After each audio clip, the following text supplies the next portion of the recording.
Assalamualaikum warahmatullahi wabarakatuh. Halo teman-teman, selamat datang. Buat yang baru masuk, saya beritahu bahwa sudah saya jelaskan di episode pertama untuk mengisi bulan Ramadan ini.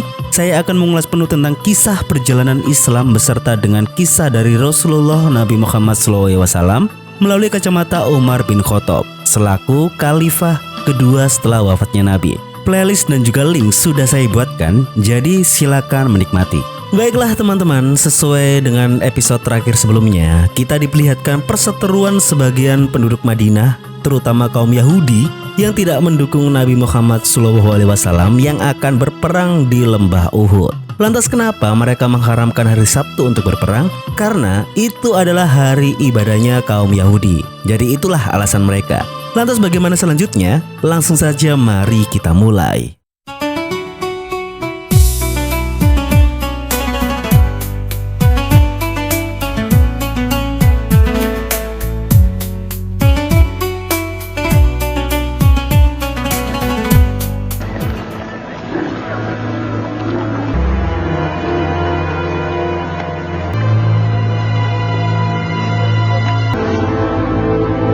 Walaupun dengan berkurangnya jumlah, para pasukan muslim tetap melanjutkan perang di lembah Uhud.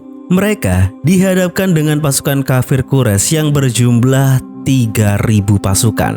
Mereka membagi barisan sayap kanan yang dipimpin oleh Khalid bin Walid dan sayap kiri dipimpin oleh Ikramah. Sedangkan dari kaum muslimin yang hanya berjumlah 700 orang saja dengan infanteri 650 dan kavaleri atau pemanah yang dipimpin oleh Abdullah bin Jubair yang hanya berjumlah 50 orang. Perlu diketahui bahwa perang Uhud ini terjadi adalah karena tidak lain dan tidak bukan, itu adalah gerakan pembalasan dendam dari kaum musyrikin terhadap kaum muslimin atas kekalahan mereka di perang Badar.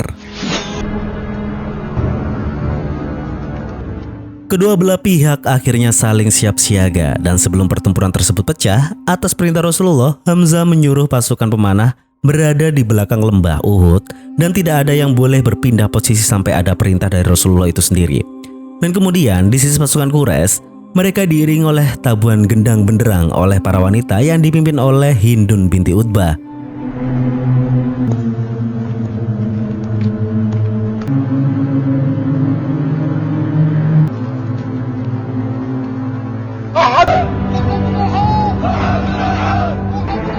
Dan pada akhirnya, seperti yang kita lihat, pasukan Quraisy tentu mengawali pertempuran tersebut dengan melakukan duel. Ali bin Abu Thalib pun maju dengan pedang Zulfikarnya dan dengan cepat dia dapat mengalahkan musuhnya.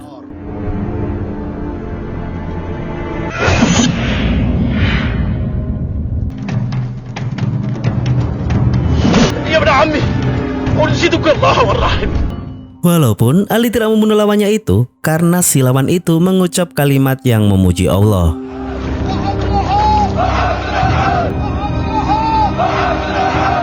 Setelah duel tersebut, dengan teriakan semangat juang para wanita, pasukan Quraisy langsung berlari dan memulai perang tersebut.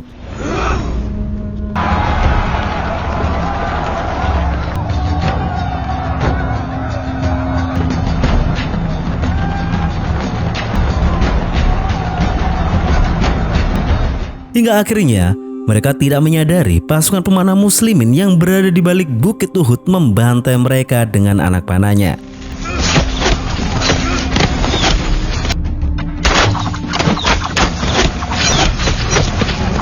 Dan keadaan pun berbalik. Melihat kondisi tersebut, pasukan muslimin pun mulai bergerak maju dan pecahlah pertempuran Uhud.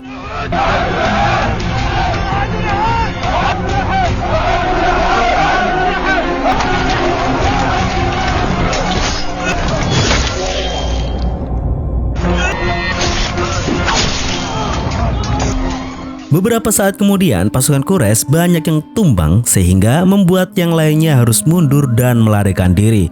Bahkan Hindun mencegah para pasukan pria yang mundur dan menginginkan mereka untuk kembali.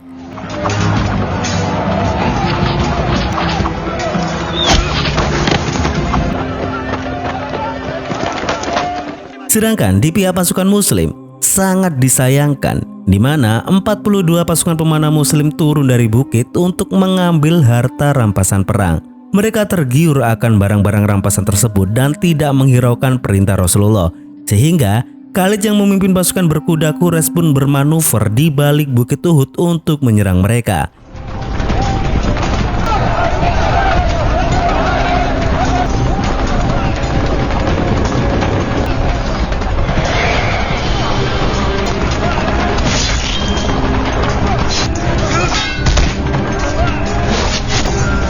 Atas kecerobohan tersebut, pasukan muslim banyak yang tumbang. Bahkan singa Allah sekaligus paman kesayangan Nabi yaitu Hamzah, dia terbunuh oleh Wahsy yang ahli tombak.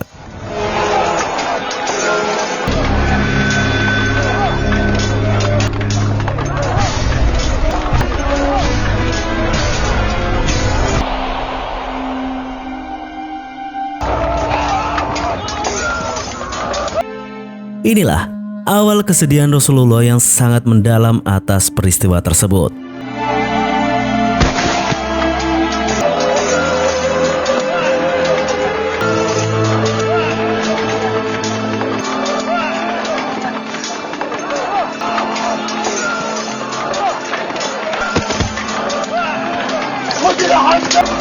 Dengan wafatnya Syahid Hamzah, para pasukan semakin terdesak dan memutuskan untuk berkumpul ke tempat Rasulullah untuk melindunginya.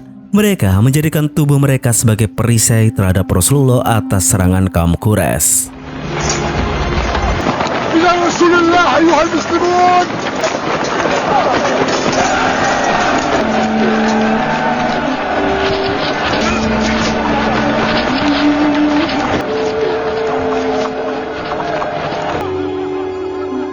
Sementara itu, Hindun yang menghampiri jasad Hamzah, dia merobek perutnya untuk mengambil jantung dan memakannya, yang kemudian meneriaki kaum muslimin bahwa ini adalah bentuk amarah balas dendamnya terhadap Hamzah yang sudah membunuh keluarganya. يوم بدري ما كان أن عتبة لي من صبري نفسي وقضيت نذري.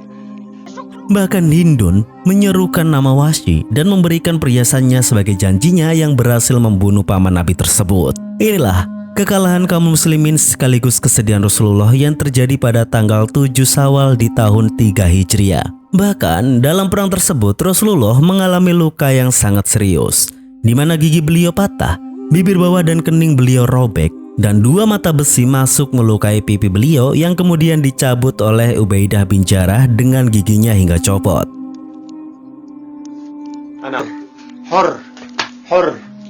Setelah peristiwa perang Uhud, betapa bahagianya Wahsy yang telah merdeka dan mendapatkan perhiasan dari Hindun. Ruhainah yang mengetahui perhiasan Wahsy juga terlihat tersenyum, tetapi hal itu berubah ketika di mana Wahsy telah mengingkari janjinya untuk menikahi Ruhainah. Mengingat Ruhainah yang masih belum merdeka, dan secara tidak langsung Wahsy telah mencampakannya. Dan ketika itu juga Ruhainah dengan kecewanya meninggalkan Wahsy dengan pesan yang ambigu.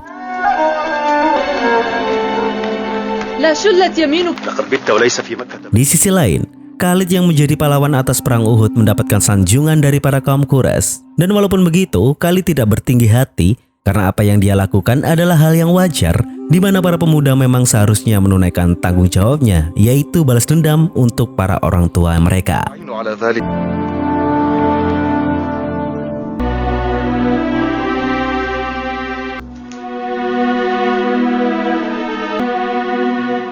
Kita kembali ke Wahsy. Dirinya sekarang mengalami perubahan atas kebebasannya dengan penampilan ala suku Quraisy. Bahkan, dia juga hadir di pertemuan para petinggi di Darun Nadwa. Namun, tanggapan mereka atas kehadirannya menjadi nasib sial baginya. Bagaimanapun juga, di mata mereka, hakikat Wahsy hanyalah seorang budak. Sehingga para kafir Quraisy itu memandang kehadiran Wahsy sebagai aib bagi mereka. Dan tanpa tanggung-tanggung mereka pun langsung mengusir Wahsy di Darun Nadwa. انظر طريقك أيها العبد.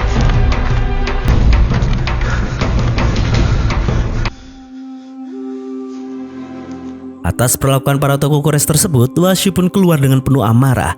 Dia kesal, bercampur sedih karena apapun statusnya atau jasanya, dirinya tetaplah budak dan tidak akan mendapatkan kehormatan dan kesetaraan dari kaum Quraisy.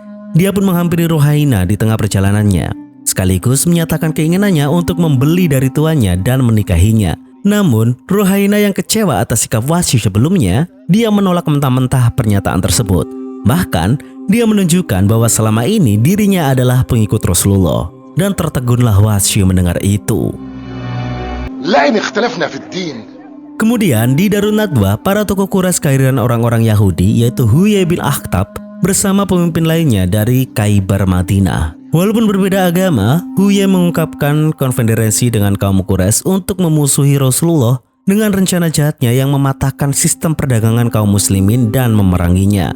Huyai menyarankan untuk mengirim 6.000 pasukan guna mengepung kota Madinah. Tokoh Quraisy Abu Sufyan pun masih merasa khawatir karena bagaimanapun juga penduduk Madinah pasti akan kembali kepada Nabi untuk melindunginya. Menanggapi itu, Huyai tidak kehabisan akal, di mana dia akan memajukan perdagangan dengan meminta Bani Ghatafan untuk membayar setengah dari hasil panen mereka guna mempengaruhi penduduk Madinah sehingga mereka akan kembali ke agama nenek moyangnya. Dan akhirnya mereka bersumpah setia pada kiswah Ka'bah dan mereka bersatu untuk memusuhi Nabi Muhammad.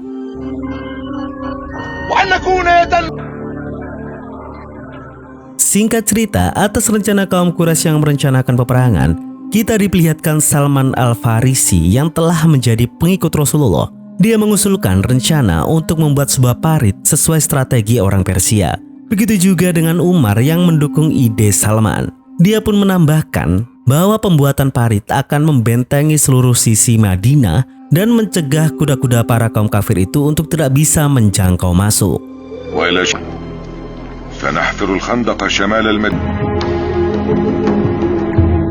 Dan beberapa saat kemudian, atas rencana Salman, kaum muslimin pun bersama-sama membuat parit di seluruh sisi Madinah. Dalam proses pengerjaannya, mereka menemukan sebuah batu besar yang menghalangi pembuatan parit tersebut. Dalam kondisi mengganjal perut dengan kerikil, Rasulullah akhirnya turun tangan sendiri untuk menghancurkan batu itu, karena memang para sahabat tidak bisa memecahkannya. Dan ketika Rasulullah memukul batu tersebut dengan kapak, keluarlah kilatan cahaya yang membuat para sahabat tercengang. Cahaya pertama, Rasulullah diberikan kunci-kunci kerajaan Syam, di mana beliau diperlihatkan istana-istananya. Pukulan kedua, Rasulullah telah diberikan negeri Persia. Dan pukulan ketiga atau yang terakhir, Rasulullah diberikan kunci kerajaan Yaman. Inilah bukti kenabian yang disandang beliau. Sehingga Umar pun menyampaikan hal tersebut dengan gembira kepada kaum muslimin lainnya. Begitu juga dengan Salman yang membenarkan perkataan tersebut. Dan walaupun begitu, masih ada saja orang yang tidak mempercayai perkataan para sahabat. Akhirnya, pada bulan Syawal tahun ke-5 Hijriah, di tahun 627 Masehi, pengepungan Madinah pun dimulai. Pasukan kafir Quraisy berbondong-bondong mengepung kota Madinah.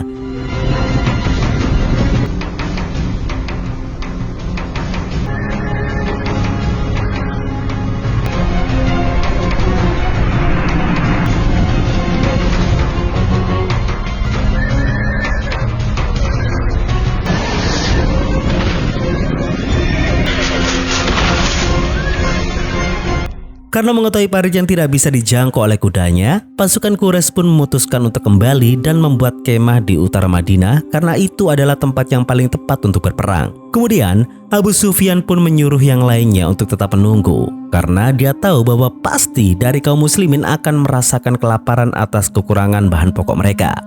Di sisi lain, Huyai yang ingin masuk kota telah diperbolehkan oleh Ka'ab yang mendapatkan tugas oleh Rasulullah menjaga pintu belakang kota Madinah. Di sana, Huyai mencoba membujuk Ka'ab yang mengikuti Rasulullah pada waktu itu atas perjanjiannya. Sebenarnya cukup alat untuk meyakinkan Ka'ab, tetapi Huyai memberitahu dan memprovokasi Ka'ab dengan kondisi di luar kota. Sehingga akan hal itu, Bani Quraisyah yang dipimpin oleh Ka'ab telah mengingkari perjanjian terhadap kaum muslimin. Hal tersebut tentu dilaporkan kepada Rasulullah dan kemudian beliau mengutus beberapa orang untuk menanyakan perihal tersebut.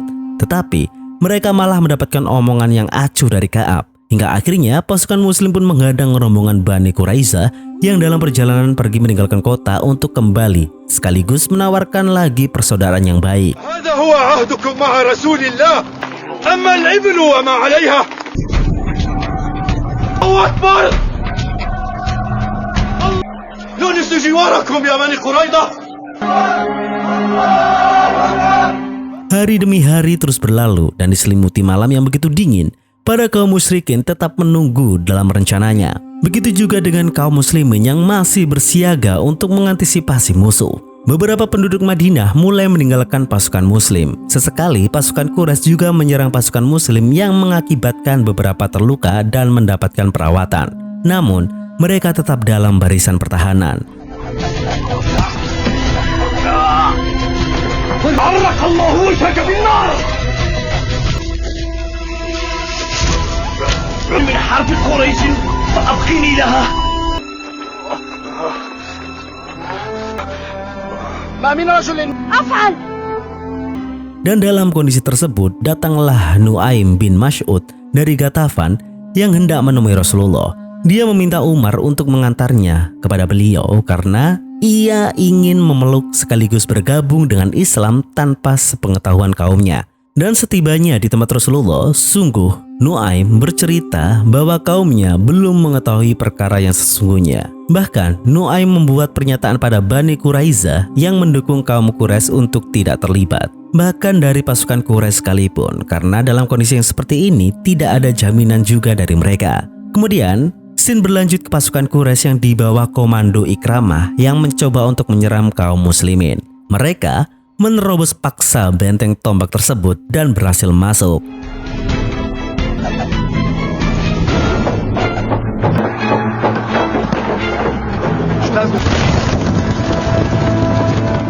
Amir bin Wud yang sok jago langsung berseru untuk menantang pasukan muslim untuk berduel. Mengingat kerabatnya, Ali pun mengingatkan Amru dan mengajak Amru untuk masuk ke Islam. Tetapi Amru menolak mentah-mentah tawaran Ali, hingga akhirnya tidak ada jalan lain bagi mereka kecuali duel tanding.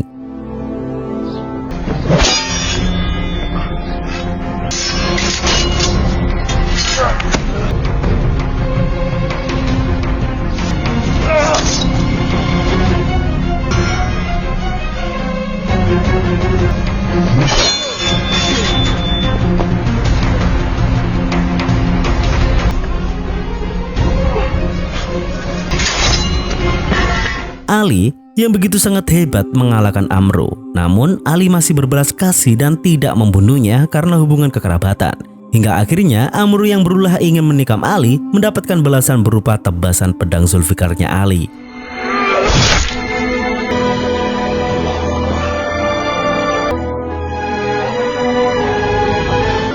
Dan atas peristiwa tersebut, Ikramah pun menarik mundur pasukannya kembali ke perkemahan.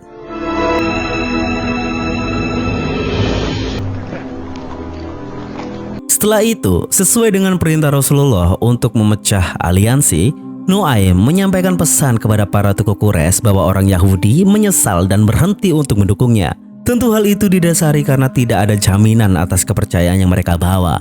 Mendengar itu, Ikramah pun mendatangi mereka dan mencoba untuk membujuknya. Ka'ab menegaskan bahwa mulai sekarang Bani Quraiza tidak akan ikut campur memerangi Nabi Muhammad kecuali para kaum Quraisy menyerahkan beberapa orang sebagai tanda kepercayaan. Sungguh kebijakan tersebut sebagai bentuk kekhawatiran mereka yang bisa saja ketika pasukan Quraisy mulai terdesak akan meninggalkan kaumnya. Akhirnya mereka menyadari bahwa ucapan Nuaim itu benar.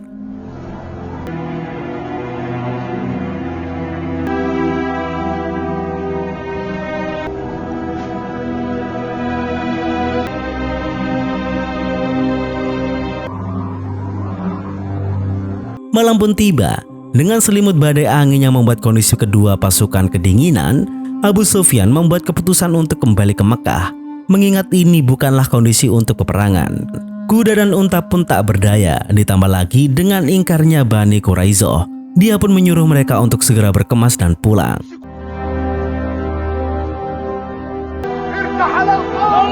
Begitu juga dengan kaum muslimin, di mana mereka memutuskan kembali ke Madinah selepas kepergian pasukan Quraisy. Inilah perang Khandak, yaitu perang parit yang sebenarnya hanya bisa menahan pasukan Quraisy.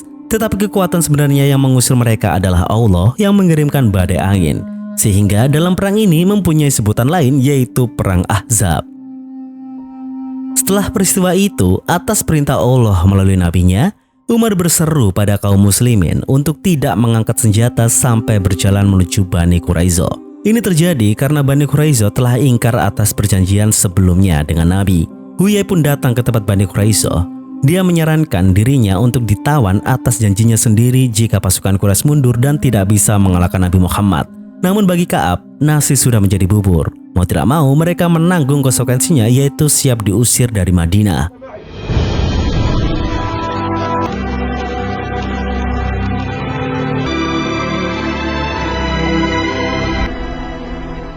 Kemudian scene selanjutnya kita diperlihatkan sahabat Ansor Nabi, yaitu Sa'ad bin Mu'ad yang terluka parah akibat serangan panah dalam perang Khandak. Dirinya adalah sahabat setia Nabi yang selalu berdoa agar diberikan umur panjang untuk bisa ikut serta membela Rasulullah dalam peperangan. Namun air mata Sa'ad berlinang atas sabda Rasulullah, di mana setelah ini mereka kaum Quraisy dan Bani Quraizo tidak akan memerangi lagi. Sungguh Sa'ad ingin Allah mengabulkan doanya, dan seketika itu juga Sa'ad bin Mu'ad telah wafat sesuai dengan keinginannya, yaitu mati syahid.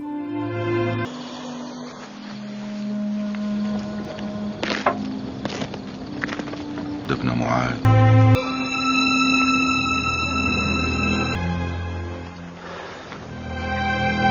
Keesokan harinya, Amr bin As dan juga Khalid bercengkrama mengenai kondisi kaum Quraisy yang belum menemukan jalan keluar.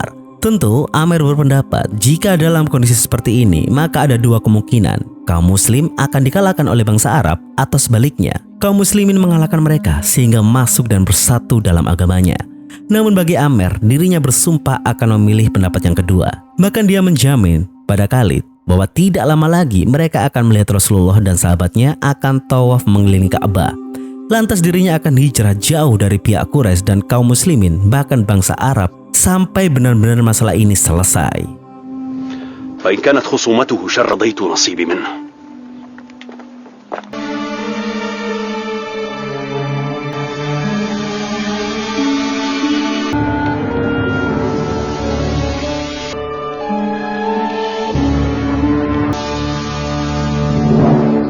Dan benar saja, beberapa saat kemudian Abu Sufyan telah mengetahui bahwa Amr dan rombongannya meninggalkan kota Makkah. Hal tersebut membuat Ikramah melabeli Amr sebagai seorang pengecut. Khalid pun mencoba membela kerabatnya tersebut untuk lebih dulu mencari penyebabnya. Tapi bagaimanapun juga, Abu Sufyan membenarkan Ikramah, mengingat memang Amr yang sebelumnya telah penasaran dengan kabar antara kaum Quraisy dan Nabi Muhammad. Singkat cerita, Umar membawa berita gembira di mana dia memberitahu kaum muslimin bahwa mereka akan menunaikan ibadah umroh untuk pertama kalinya sesuai dengan mimpi Rasulullah SAW. Tentu hal itu disambut dengan antusias terutama sahabat muhajirin yang merindukan kampung halamannya. Dan akhirnya, pada tahun ke-6 Hijriah, kaum muslimin yang berjumlah sekitar 1.500 orang, mereka melakukan perjalanan ke Makkah. Mereka berangkat dengan menggunakan kain ihram serta membawa unta sebagai hewan kurban. Namun perjalanan mereka dihadang oleh pasukan Quraisy di Hudaibiyah. Mereka melarang kaum muslimin untuk memasuki kota tersebut.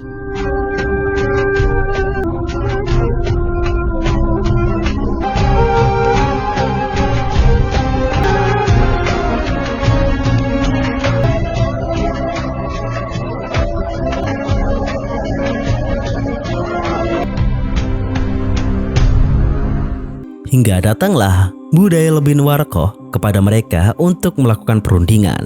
Dia mengatakan bahwa kedatangan Rasulullah dan para sahabatnya tidak lain hanya untuk melaksanakan umroh mengunjungi Baitullah.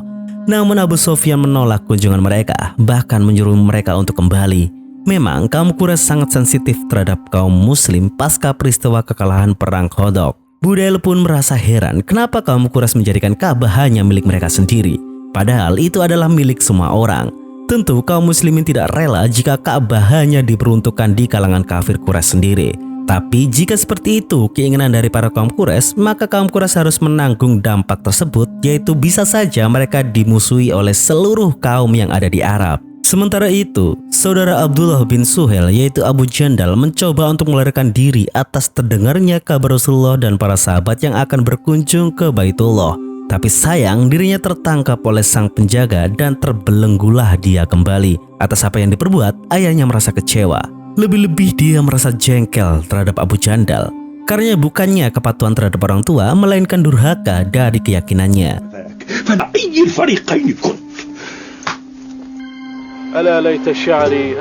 Di malam hari, Bilal yang sangat rindu akan Mekah menghibur diri dengan syair-syair kerinduan.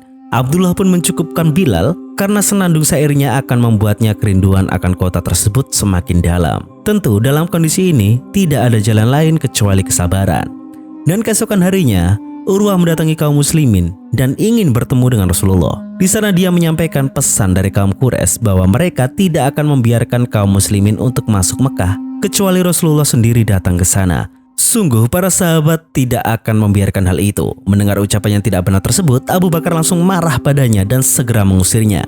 Dan atas perundingan tersebut, Urwah menyampaikan kepada para petinggi kafir Quraisy bahwa para sahabat tidak akan menyerahkan Rasulullah kepada mereka dalam kondisi apapun. Beberapa saat kemudian, Utsman selaku delegasi dari Rasulullah hadir dalam perundingan dengan para petinggi Quraisy di Darun Nadwa. Di sana, Abu Sufyan telah mengetahui pendapat Utsman.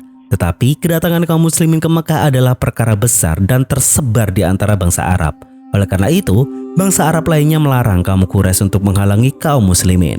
Atas kebijakan tersebut, Abu Sufyan meminta Utsman untuk tinggal sementara sampai menemukan jalan yang bisa diterima oleh kedua belah pihak. Inilah akal-akalan Abu Sufyan yang menyekap Utsman untuk membuat isu kematiannya. Dengan kegelisahan yang mereka rasakan, para sahabat mendapatkan kabar bahwa Utsman telah disembunyikan oleh pembesar Quraisy setelah perundingan di Darun Nadwa. Bahkan terdengar kabar pembunuhan dari Utsman. Dan jika itu terjadi, maka tidak ada jalan lain kecuali konfrontasi terhadap kafir Quraisy. Dan atas kondisi tersebut, Rasulullah menyuruh kaum muslimin untuk berkumpul di bawah pohon untuk mengadakan baiat agar tidak pulang sebelum Allah membuka jalan bagi mereka. Beberapa saat kemudian, petinggi Quraisy telah mendengar berita kabar tentang baiat Rasulullah pada para sahabatnya yang akan berperang atas sikap kaum Quraisy terhadap Utsman. Walaupun itu adalah keinginan Ikramah, tetapi bagi Khalid itu adalah tindakan yang salah. Karena bagaimanapun juga bangsa Arab akan marah ketika telah melarang Nabi Muhammad mengunjungi Baitullah. Suhail pun membenarkan Khalid dan cukuplah dengan isu yang tersirat dan melepaskan Utsman agar terhindar dari hal tersebut. Dan akhirnya terbebaslah Utsman dan kembali pada kaum muslimin. Para petinggi Quraisy pun bingung mengambil langkah atas kunjungan kaum muslimin. Mereka pun menyuruh Suhail untuk bertemu dengan Nabi Muhammad guna melakukan perjanjian yang sangat merugikan kaum muslimin. Umar yang mengetahui itu sebenarnya tidak setuju karena hal itu tidak adil. Tetapi Abu Bakar meyakinkan dirinya agar tetap yakin pada keputusan Rasulullah. Dan akhirnya perjanjian itu pun tiba. Ali membacakan isi perihal pernyataan tersebut di mana tidak ada peperangan dalam jangka waktu 10 tahun. Kemudian, bila datang seorang Quraisy muslim kepada Nabi Muhammad tanpa persetujuan walinya, maka orang itu akan dikembalikan pada mereka. Dan bila salah satu dari kaum Nabi Muhammad mendatangi Quraisy, maka tidak perlu mengembalikannya. Artinya, jika kaum kafir ingin masuk Islam, maka mereka harus mendapatkan persetujuan dari para petinggi kaumnya atau walinya. Dan jika orang tersebut tidak memiliki izin dari wali mereka, maka Rasulullah tidak boleh menerima mereka. Tapi, jika orang muslim ingin kembali menjadi kafir, mereka bisa langsung kembali tanpa meminta izin ataupun persetujuan dari pihak muslim itu sendiri. Kaum muslimin akan kembali dari Mekah untuk tahun ini. Tetapi pada tahun depan, orang-orang Quraisy tidak boleh menahan kaum muslimin untuk memasuki Mekah dan menetap di sana selama 3 hari. Inilah perjanjian Hudaibiyah yang terjadi pada bulan Zulqa'dah 6 Hijriah dan disepakati dari kedua belah pihak. Sebelum pertemuan itu berakhir, datanglah putra Suhail yaitu Abu Jandal yang ingin bergabung dengan Rasulullah. Tetapi atas perjanjian tersebut, Abu Jandal pun tidak bisa sekalipun dengan memberontak. Akhirnya Rasulullah berpesan kepada Abu Jandal untuk tetap bersabar dan ikhlas, karena sesungguhnya Allah akan memberikan kemudahan dan jalan keluar baginya. Lalu, bagaimana kisah selanjutnya? Semua itu bisa kalian saksikan di episode yang selanjutnya.